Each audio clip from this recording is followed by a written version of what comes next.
Right then, welcome back. This is another video about production line. I am Cliffsky. I am the designer and programmer and so on. So this is the third video of the game. It's a sort of car factory simulation game. You can see some lovely cars being built by robots that aren't animated yet. So what have I been doing? What have I worked on? We released a game recently. We just set things going again, called Political Animals, because we also publish other games, so been a little bit busy actually, but I have done some work, and the work has been mostly on upgrades. So I'll show you an example. If I go to fit wheels and I go to upgrades, I have the option to buy an upgrade here for spare wheels. So if I do that, that will show up there.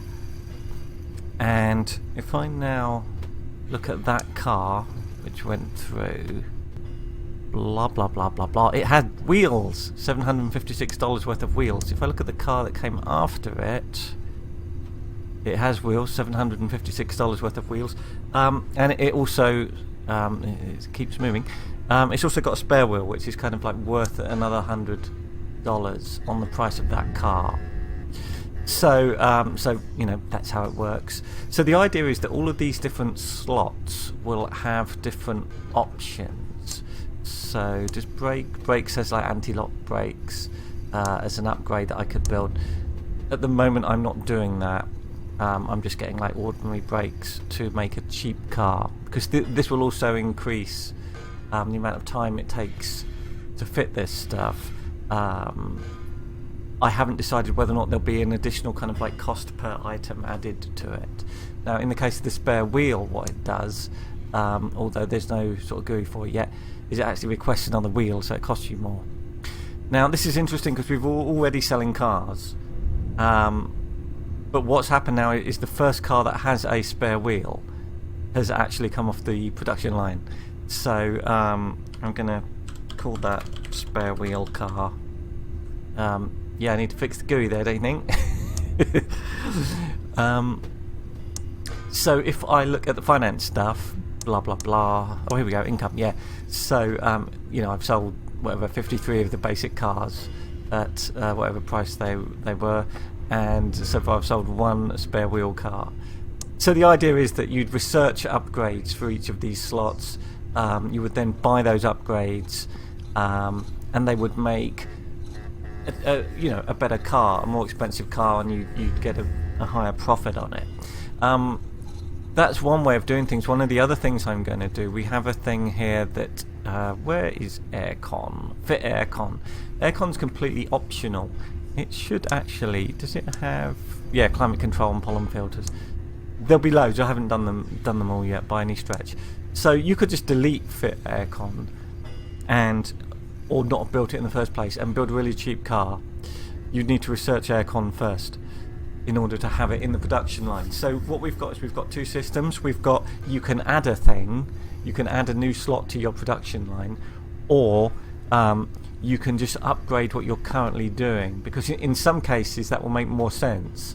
So for wheels, for example, I think spare wheel is the only upgrade option at the moment, but another one is going to be, you know, alloy wheels, fancy wheels, whatever. So you wouldn't want to add that. That wouldn't make any sense. Fit wheels and then fit alloy wheels. That doesn't make any sense. So that's why I've got this system of kind of upgrades to a slot. And at the moment, they only work when you've really broken down the production line into individual steps. Haven't decided yet where if you have like all of this here is basically one thing, which is fit accessories. I haven't decided whether you'll be able to implement those upgrades as well before you've broken it down into its individual slots. I'm not sure about that. I think I prefer this, because I think I like the idea of you gradually increasing the specialization of your production line, and then when you've done that, thinking, oh, you know, how do I now make a better car? But I haven't really decided. Anyway, this is you know, a big sort of layout of a fairly big production line, but I'm going to make it a lot bigger, because all of these individual sections here like fit boot, fit front bumper, fit rear bumper. They're very annoyingly similar, it's just I've thrown them together. So fitting them together is really simple, and feeding resources to them is really simple. They don't have any like awkward kind of layouts and gaps. They're all like a 3 slot thing, and I want them to be more like this, more like the aircon thing. So you have gaps, and that will hopefully be frustrating but fun. Okay, so something I'm going to show off here is why the layout is what it is, and this isn't done that much. So a car starts production here with the front axle. That's the first thing that happens. So the cars here have nothing but a front axle, and then they go through and they get a rear axle. They go all the way along here, and this is quite sort. You can see it's quite a sort of linear thing that everyone is kind of moving along together as something is done.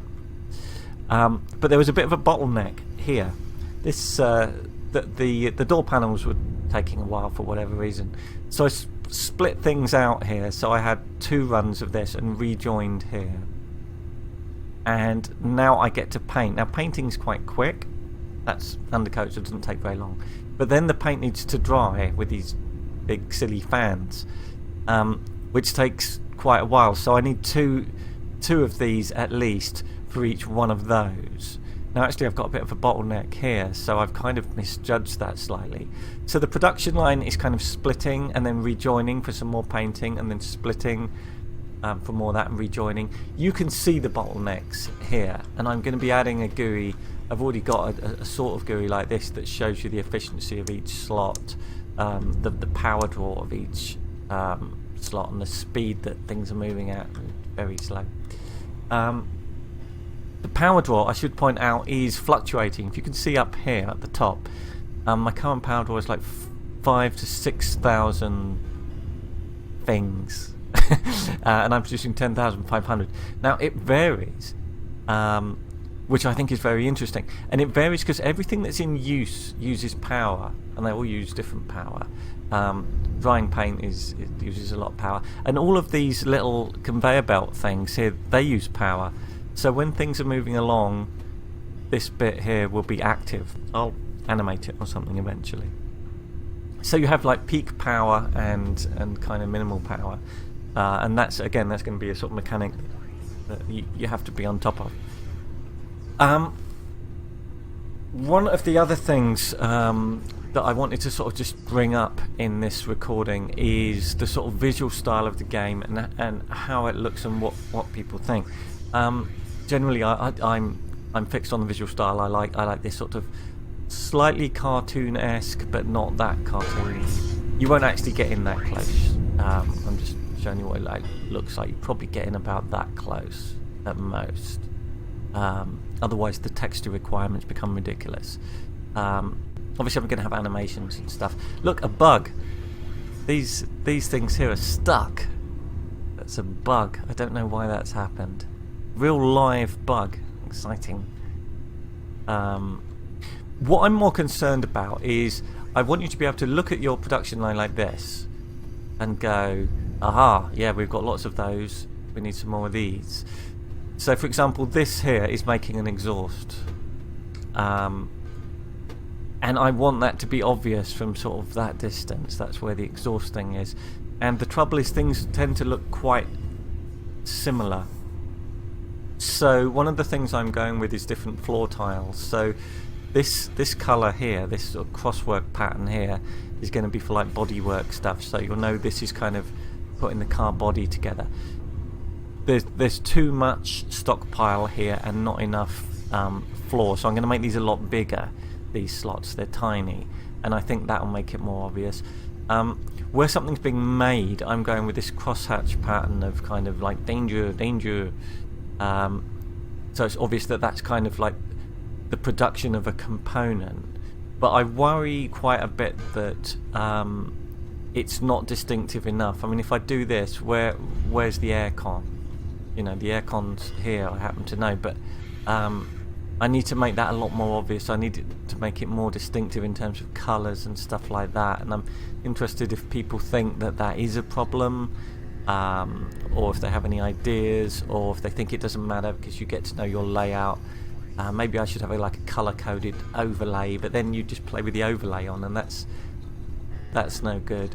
The resources kind of help because, like, you can. This is where we're fitting seats. You can tell that, obviously, because they're big, stupidly big car seats, car horns, and what have you.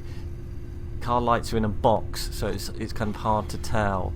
So maybe I need to change that. Generally, I like the style of it, but I'm interested to know what people think. And this kind of bluish sort of floor pattern, that's going to be customizable as well. You'll be able to paint an area of floor. But to be honest, if you do your job properly, you won't kind of see much floor, because like this gap here achieves nothing. At the moment, what it does is I can put down a little QA office here, which eventually will have like an area of effect here and increase the quality of production of stuff here. Got a bit of a frame rate issue there actually when I put that down. That's something I need to fix. There's always tooltips. You can hover over and see, like, you know, that's fit horn, that's fit lights, that's fit steering wheel. But I want it to be a lot more apparent than that. Maybe some coloured borders around the edges of things. I really don't know, and I'm interested to know if people think that is a problem or looks like it's going to be a problem or not.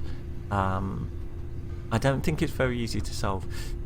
Anyway, lots more will come next week. I'm going to try and do a video every week because we're heading towards animation at some point. That'll be exciting, animated robots. That'll also be a performance car crash, no doubt.